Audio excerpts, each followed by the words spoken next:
An epitaph on the Marchioness of Winchester by John Milton. This rich marble doth enter the honoured wife of Winchester, a Viscount's daughter, an Earl's heir, besides what her vertues fair added to her noble birth, more than she could own from earth.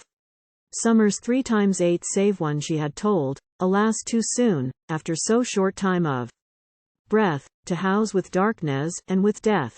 Yet had the number of her days been as complete as was her praise, nature and fate had had no strife in giving limit to her life. Her high birth, and her graces sweet, quickly found a lover meet. The virgin quire for her request the god that sits at marriage feast, he at their invoking, came but with a scarce-well-lighted flame, and in his garland as he stood, ye might discern a cypress bud. Once had the early matrons run to greet her of a lovely son, and now with second hope she goes, and calls Lucina to her throes.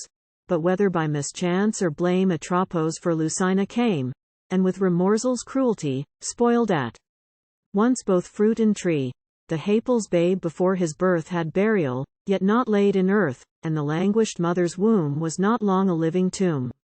So have I seen some tender slip salved with care from winter's nip, the pride of her carnation train, plucked up by some unheedy swain, who only thought to crop the flower new shot up from vernal shore. But the fair blossom hangs the head sideways as on a dying bed, and those pearls of dew she wears, prove to be presaging tears which the sad morn had let fall on her hastening funeral. Gentle lady, may thy grave peace and quiet ever have. After this thy travail sore sweet rest cease thee evermore, that to give the world increase, short net hast thy own live's lease.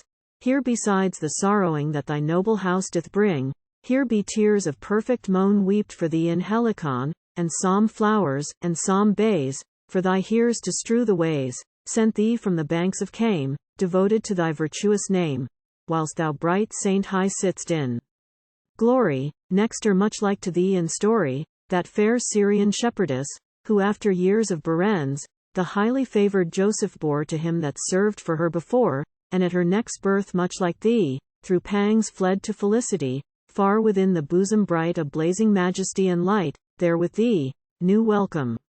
Saint, like fortunes may her soul acquaint, with thee there clad in radiant sheen, no marchioness, but now a queen.